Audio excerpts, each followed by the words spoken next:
I'm now going to read you a subversive fable by one of the best subversive writers we ever had. His name was George Ade, and the title of this fable, it's a great name for a title. Listen to this title. And this is directed at you. Specifically, now you listen carefully to this.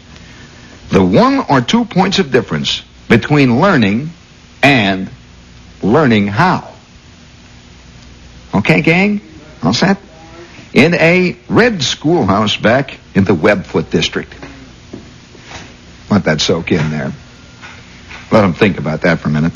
In a red schoolhouse back in the Webfoot district, it was custom to have a debate every Friday afternoon. The much-mooted question as to which does the greater damage, fire or water, had been carefully gone over by the squabs. Also, who was the heftier proposition, Napoleon or Washington? But the original standby was as follows for the eternal debate which they pursued every Friday. Quote, resolved that education is better than wealth. Well, the corporate interest got many a whack here in the Knowledge Works.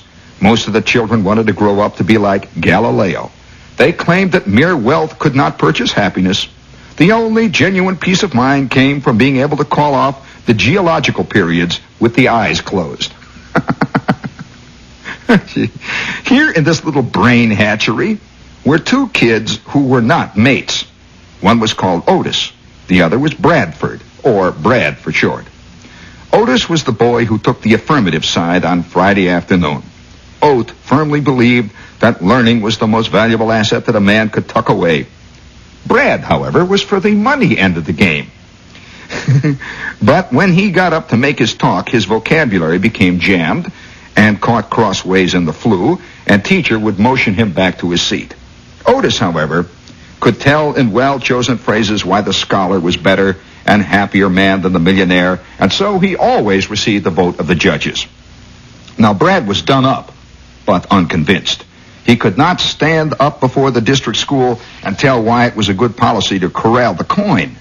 But he had a secret hunch that it would be no disgrace for him to go out and do the best he could.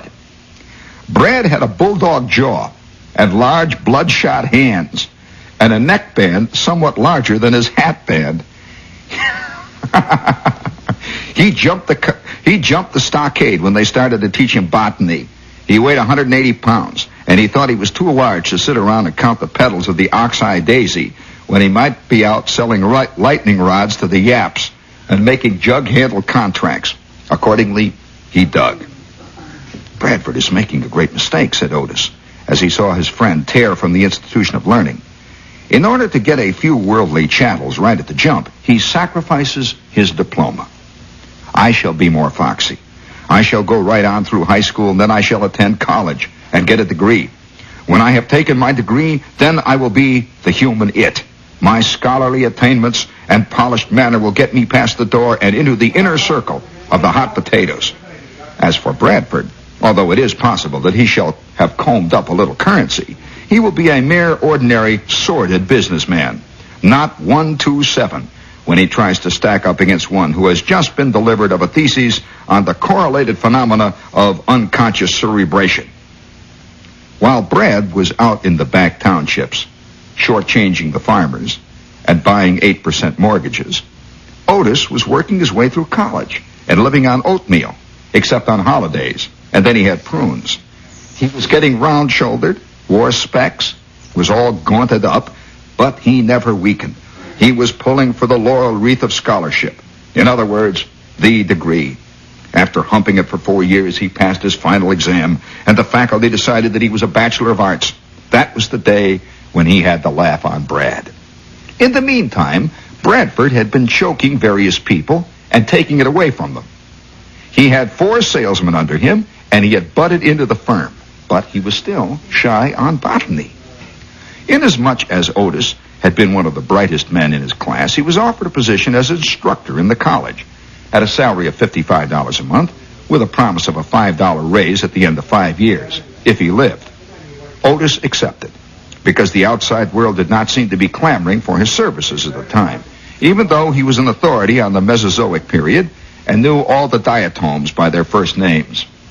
Often while he was burning the midnight oil and grinding out jawbreakers so as to qualify for his master's degree, he reflected as follows.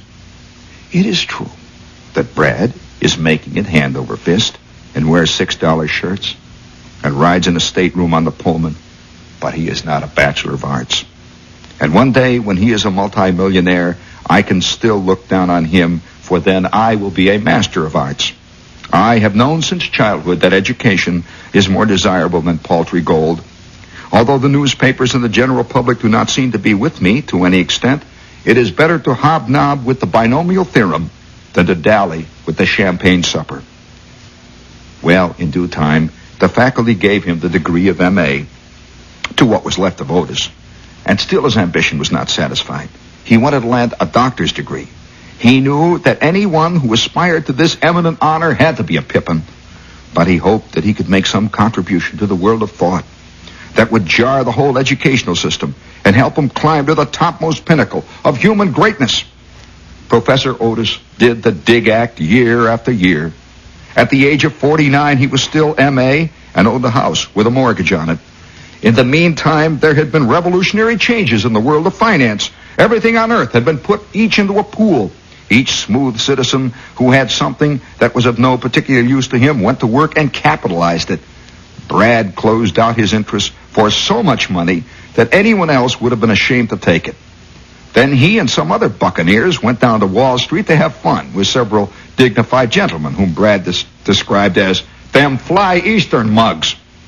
They succeeded in putting the skids under a number of persons who did not care to meet them socially.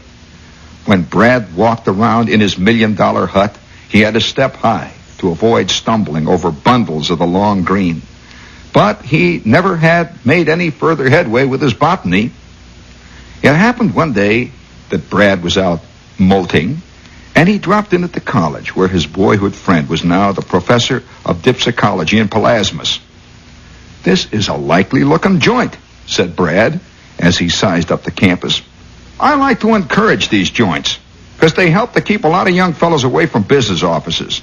I find that I have here in my vest pocket a measly $50,000 that I have overlooked in changing my clothes. Give it to the Maine Cheese. Go ahead, Brad. Tell him to have a laboratory on me. Go on."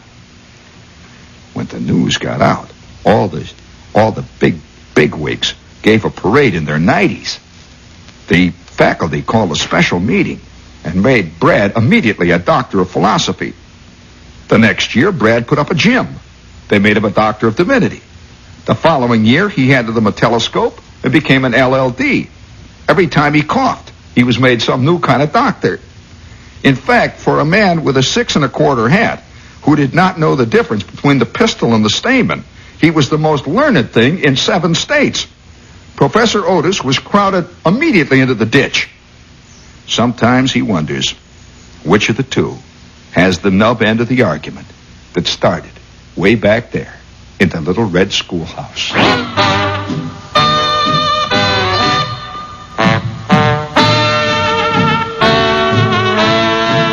Oh, you want to know the moral of this?